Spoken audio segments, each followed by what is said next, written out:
Pacers are undefeated in the Pascal Siakam era. He did not play Thursday night, but the Pacers beat the Kings. Weird ending, but a heck of an effort from the shorthanded Pacers to get it done. We'll talk about that win and plenty more on Siakam and that trade, all on today's Locked On Pacers podcast. You are Locked On Pacers, your daily Indiana Pacers podcast, part of the Locked On Podcast Network, your team every day.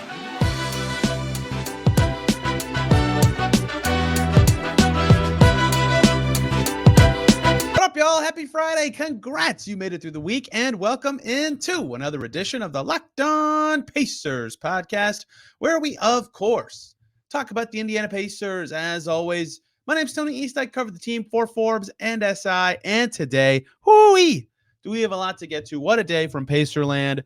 Siakam is officially completely on the Pacers. The physical stuff is done. The Pacers beat the Kings in Sacramento with a lot of key players out. Young guys step up.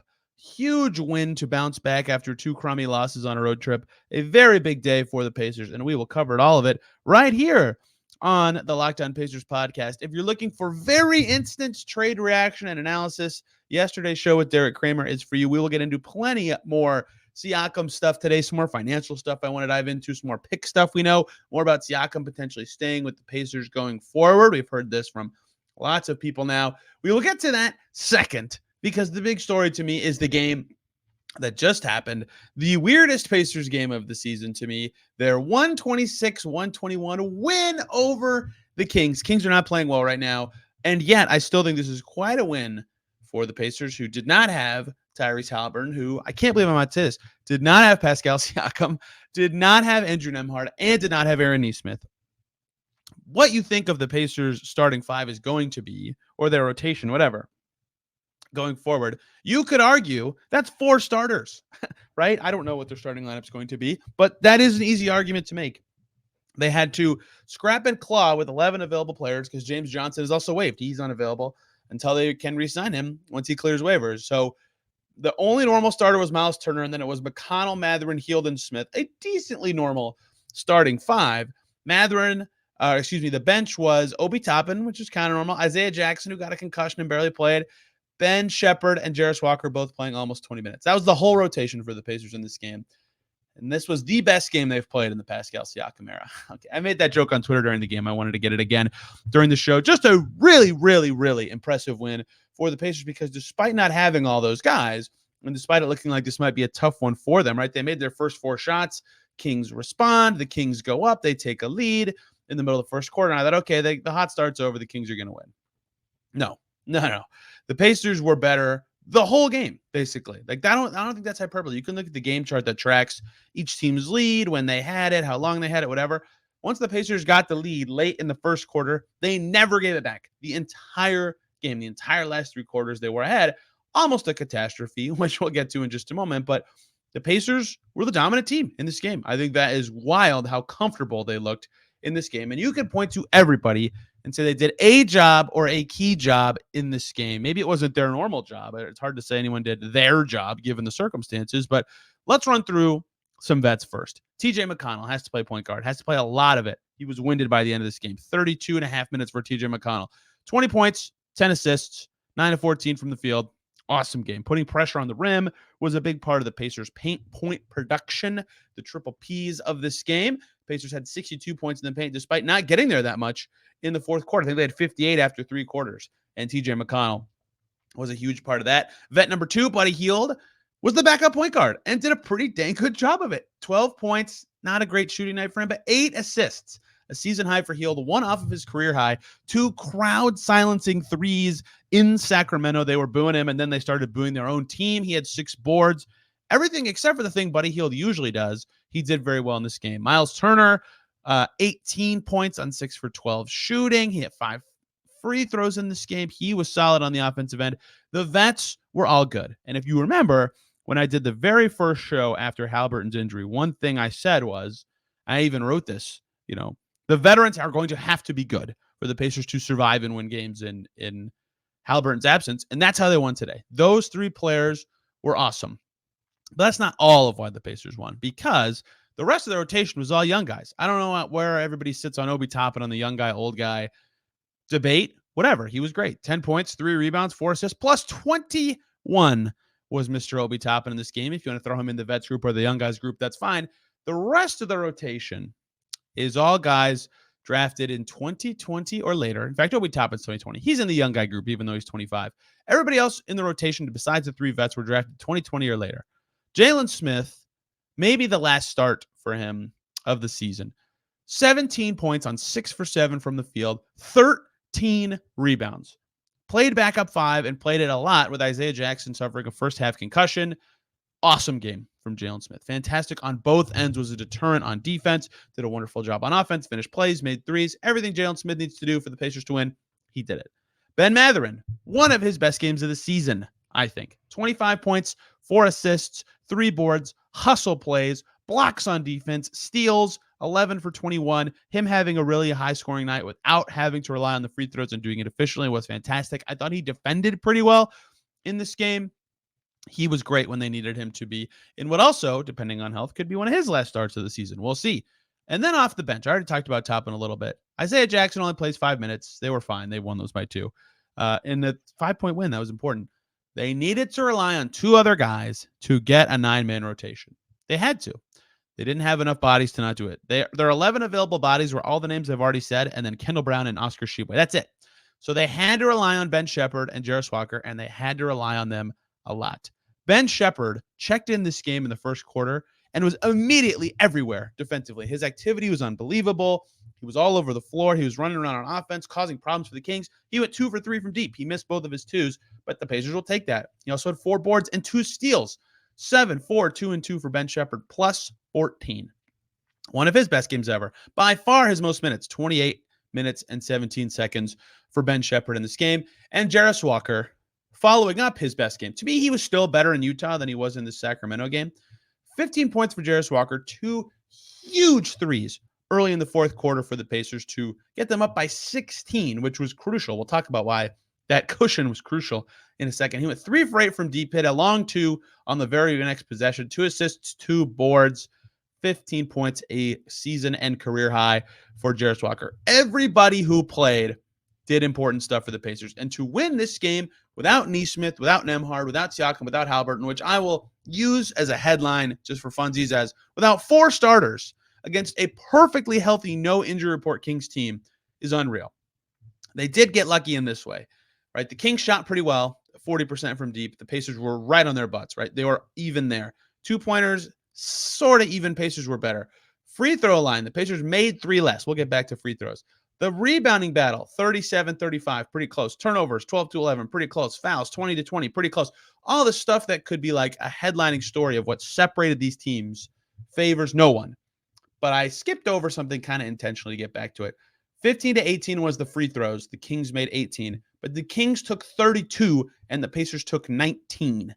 That is unbelievable. The Kings were awful from the charity stripe, and it cost them this game. They would have won if they even made 24, 25. That's only 75% shooting from the charity stripe, but the Pacers took advantage. They shot it well, and all their guys played well, and even a lot of the fouls were smart fouls, right? It's not like it was dumb fouls, and the Kings couldn't take advantage. So Pacers play awesome on the road and get a key win. The game flow was hilarious, right? Because I just said, I'll step on my own toes. Pacers control the whole game.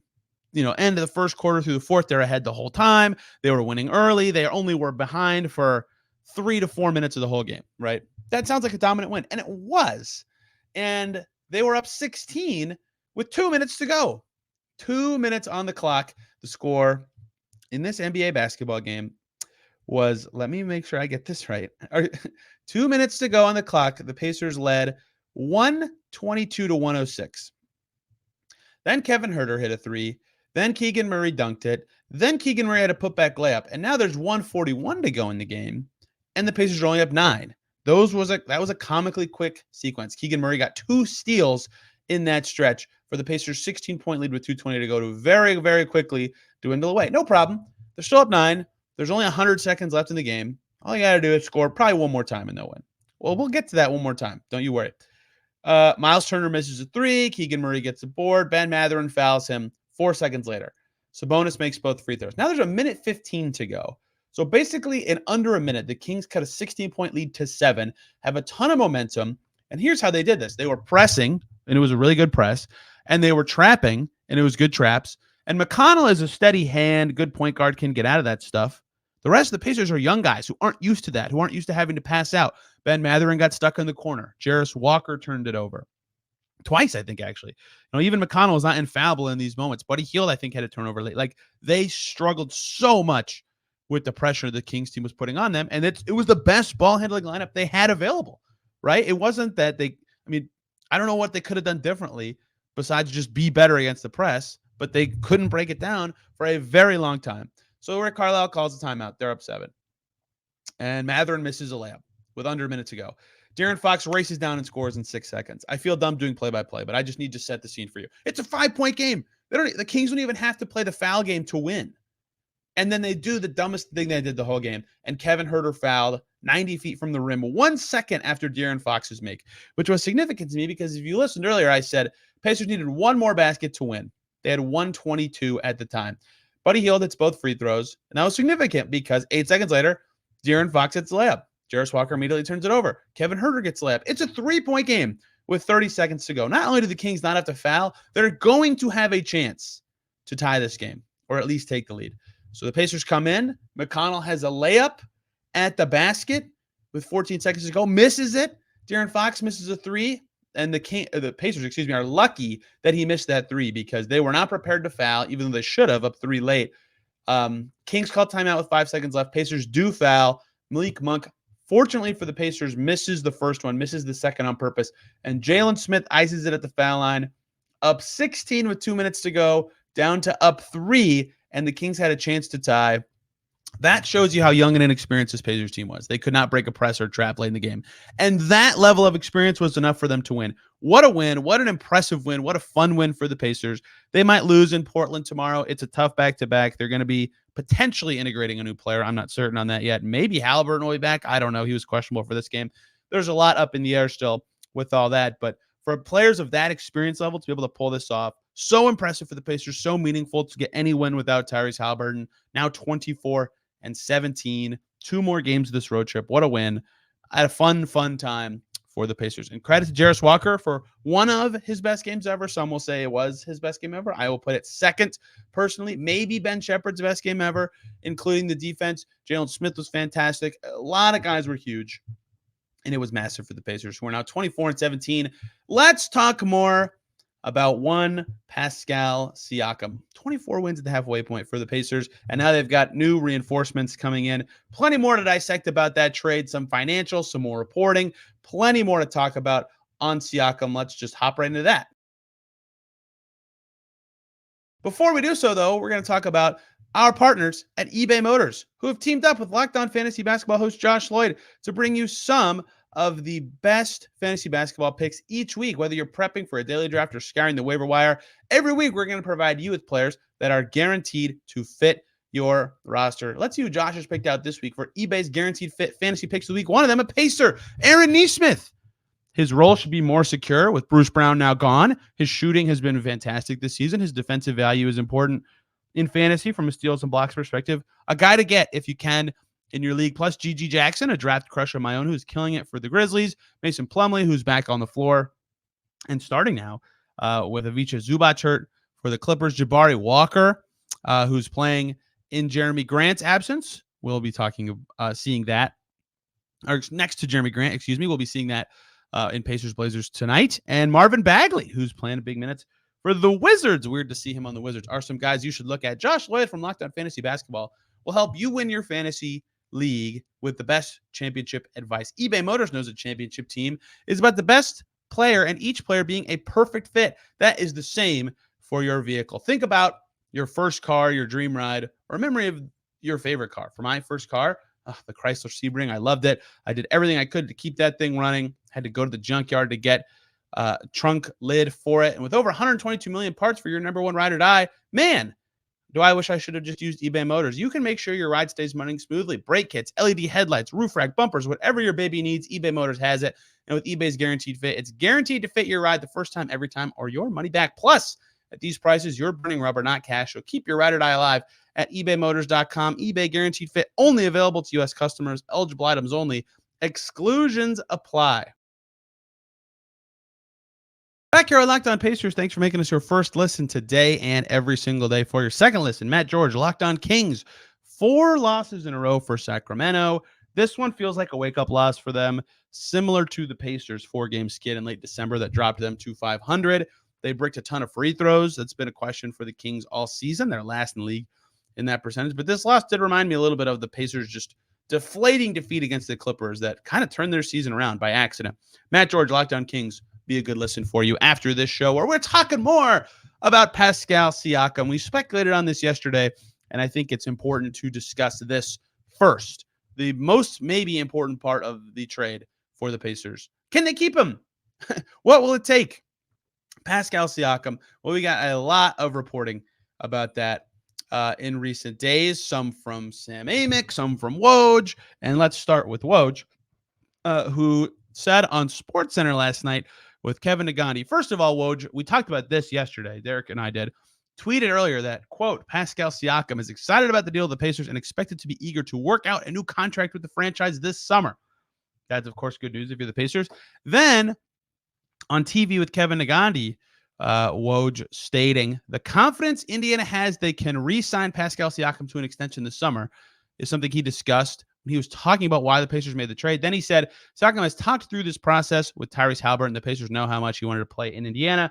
That is, of course, huge news for the Pacers, right? To know that they have that behind them. Siakam wanted to play with them. Apparently, he really liked the idea of being paired with Miles Turner, which I think is fascinating.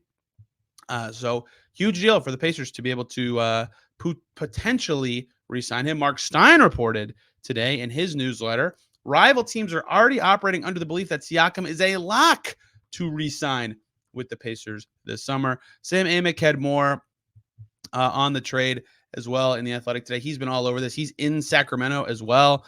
And Sam Amick's line was, there was instant talk about the high likelihood of Siakam re-signing in Indiana this summer with his looming free agency and prospect of him being a rental, not nearly as much of a concern for these Pacers. So the big buzz thing, of course, beyond the price was, can the Pacers keep him? It sounds like they're pretty confident they can. So that's question one. You check that box. But then question two is, at what price? His max is 30% of the cap. That could be up to like $45 million, depending on what the cap is. Is it going to take 5 years to keep Pascal Siakam? If it's 5 years, does the average annual value go down? That stuff we don't know. Siakam's introductory pressure could be revealing. How he plays with the Pacers could be revealing. We don't have any of that information yet. I think a full 5-year max would be too much. But if it means you keep a star in Indiana, I think they might have to do it. Either way, I think it's very noteworthy to have all kinds of reporting on that front on Pascal Siakam. That's all very positive for the Pacers. If you can keep him next to Tyrese Haliburton and build from there, you have to feel good about having, for sure, Tyrese Haliburton for the next 5 seasons. And that doesn't include the rest of this one. So that is great news for the Pacers, I think. I think that is the assumption that I had anyway.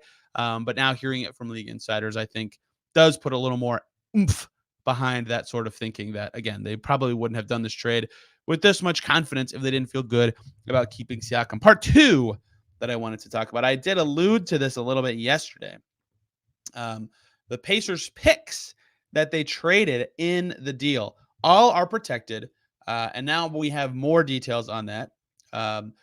So the 2024 Pacers first, their own first, is protected for selections 1 through 3. As it stands after the Kings game, let's go check Tankathon. I think that pick will be 20th now. That is correct. That pick is now 20th, and it is half a game away from being 22nd. As protected 1 through 3. So if the Pacers somehow win the lottery or win any of the top 3, they would keep it. If not, it goes to the Raptors. If the Pacers keep it somehow, 2 second-rounders in 2024. 2 second-rounders would go to the Raptors instead. 1 in 2024, 1 in 2025. Then the second first-rounder the Pacers sent to the Raptors was that OKC first-rounder they got on draft night last year. Currently, that would be the Thunder's first, and currently, that's pick 28. The Thunder won tonight, and that moved up to 28. The third pick is the 2026 Pacers first-rounder protected for the lottery top winnings, 1 through 4. If the Pacers keep that pick, then it becomes a 2027 first-rounder protected 1 through 4. And if somehow the Pacers are in the top 4 2 years in a row, the Raptors would get 2027 and 2028 second-round picks. I believe that Bobby Marks had that they would be Utah's and Dallas's picks that the Pacers acquired in other trades, not even their own seconds, which is significant for the Pacers. So that is all the housekeeping stuff, I believe, from the trade. It's now done. Bruce Brown played for the Raptors on Thursday night. Had a very nice game. Was actually a key part of them almost beating the Chicago Bulls. Jordan Nwora, Kyra Lewis did not play in that game, but that's how you know the trade is across the goal line. Physicals are done. Pascal Siakam worked out in the Pacers facilities. Saw videos of that on the Bally Sports broadcast. Tons of pictures of him, of course, landing in Indy. And then the reporting is that he will be joining the Pacers in Portland either tonight, air quotes, being Friday morning, technically at like 2 a.m. or whatever, Eastern time. I don't know exactly when he took off or when he would have joined the team, but that is when it has been suggested that he will be joining the Pacers. Will he play Friday night? I guess he could. If Bruce Brown's already playing, maybe the Pacers feel comfortable playing him, especially if they are banged up. We don't know that, but I think it's safer to say he would play than not. But that is just a guess. Will he play? Will Tyrese Halliburton play, who was questionable on Thursday, which is crazy? That is all to be determined, but could be quite the fun night for the Pacers in Portland on Friday. A couple more things I want to talk about with regards to the Siakam trade, and that's the financials. One of the biggest downsides for the Pacers, their looming, interesting financial situation. I want to write about this, but the luxury tax is going to be something you hear talked about a lot for the Pacers next season. Let's talk about why should it even matter? What do the Pacers do from here? Before we cover any of that, though, we're going to talk about the lovely people over at Prize Picks, the largest daily fantasy sports platform in North America, where you just pick more than or less than on 2 to 6 player stat projections and watch the winnings roll in. For example, Steph Curry, more than or less than 29 points, or Nikola Jokic for more than or less than 10 rebounds. I don't know if those are the exact lines tomorrow for Prize Picks, but that is a gist of what you are doing for 2 to 6 players every night. They have their favorite players you can play alongside of, like Meek Mill and Andrew Scholes, the comedian. On their community plays tab, you can see what they're doing and see what you want to do. You can combine sports like basketball and football with LeBron James and Travis Kelce at a combo of 10.5 3-pointers made plus receptions. Tons of fun ways to play on Prize Picks, and it's the most fun many have had playing fantasy basketball. You can have to 25 times your money. So go check out Prize Picks. Go to prizepicks.com/LockedOnNBA and use the code LockedOnNBA for a first deposit match up to $100. Again, that is prizepicks.com/LockedOnNBA with the code LockedOnNBA for a $100 first deposit match at Prize Picks Daily. Fantasy sports made easy. Back here on Locked On Pacers, thanks for making us your first listen today and every single day. For your second listen, check out Locked On Raptors. Hear what Sean Woodley has to say about the new guys and their debut for Toronto. And speaking of Locked On Raptors, Sean and I are going to collaborate. I'm going to do 7 episodes this week. Siakam trade plus games makes it worth it. Sean and I are going to collaborate on a show tomorrow, talking Siakam on the Pacers and Bruce Brown and Jordan Nwora and the whole trade and everything and where this could go for both franchises. Locked On Raptors will have more if you want to hear that side of the trade. This is the looming interesting thing that I am curious about from a Pacers perspective. Just bear with me. We got to say some numbers. Math is not very fun. I'll try to make it easy mental math as we go. Let's just talk about 8 players very quickly. Okay, the salary cap at its absolute apex next season is $149.6 million. And the luxury tax, if that is the case, would be $181.8 million. Right, that is the maximum growth the salary cap could have. So all the numbers are within, a couple 100,000 or $1 million, depending on where that ends up. So let's just talk about 8 players really quick. And those 8 players are Isaiah Jackson, Ben Shepherd, Andrew Nembhard, Aaron Nesmith, Tyrese Halliburton, Jarace Walker, Bennedict Mathurin, and Miles Turner. That is 8 players. Why am I talking about those 8 players? Because those are the 8 players who have a for sure guaranteed contract with the Pacers next year. They're not expiring. There's no options. They are just a guaranteed contract on the Pacers books for next season. Tyrese Halliburton's deal could come in at any number of numbers, but its absolute max is $45 million. Let's just use 40 for the sake of this exercise. Okay. That is already about $95 million of salary I just named you among those 8 players. Noted, I did not say Pascal Siakam. I did not say Buddy Hield. I did not say Obi Toppin. Jalen Smith has a player option that is outside the Pacers' control. If he opts in, add $5 million to that $95 million number, and you're over $100 million. TJ McConnell has a partially guaranteed contract at $5 million, at least if he's cut $9.3 million if they keep him. I'd imagine he's worth more than $4.3 million in savings. But let's just say he's waived. Add another $5 million, and now you're at over $105 million. And you have not accounted for Pascal Siakam, Buddy Hield, or Obi Toppin still. So for the Pacers to have what I just described, they would have 8 players under contract and at most $44 million in cap space before re-signing anybody, and with only having 8 players. Now, let me stop you right there before you say, can't they sign somebody and re-sign Siakam? No, because to keep Siakam's bird rights, they have to keep his cap hold on the books. That's as dorky as I'll get, but his cap hold's huge. It's $57 million. If you cut that cap hold, you lose his bird rights, and you can't sign him over the cap. You'd have to use cap space. So they can't do both. So they're going to keep his cap hold. It's just $57 million. So they won't have cap space next summer, right? So rule that out. So let's keep adding up numbers now. Now let's say they re-sign Siakam, even on a friendly deal, $40 million per season, right?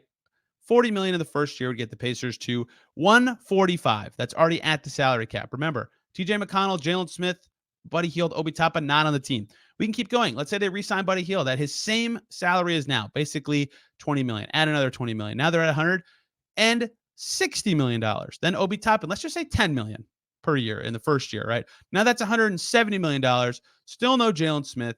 And if they keep McConnell, you get where I'm going with this. The Pacers are going to be close to that luxury tax next season, and that is with conservative Halliburton numbers, conservative potentially Pascal Siakam numbers, Buddy Hield not getting a raise, and Jalen Smith being gone, and TJ McConnell being gone, and maybe a conservative Obi Toppin number.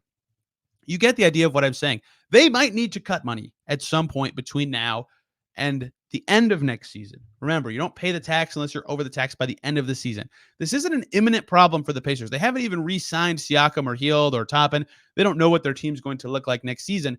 But I just say all that to say the very current group the Pacers have might be hard to keep together next year. Now, one important caveat in the new CBA, the luxury tax, if you're barely over it, is way less restrictive, right? You're not paying nearly as much per dollar spent over the tax as you used to until you get to, I believe, 10 million over. So maybe the Pacers just don't care. But what I would say is if you're close to the luxury tax line, every team tries to get under it. So one part of the Siakam trade that I think is under discussed is it might, and I would probably lean towards will, cause the Pacers to have to make a financial decision somewhere. I don't know what that is. Could it be not retaining Obi Toppin? Could it be they have to move on from some young bigs? Isaiah Jackson's $4.4 million or Jalen Smith's, whatever. Could it be that TJ McConnell gets moved this season, so that money's completely gone next year, right? There's a lot of ways this could go, and it could be solved if Siakam makes less than I said, or if Buddy Hield makes less than I said, or if Toppin does too.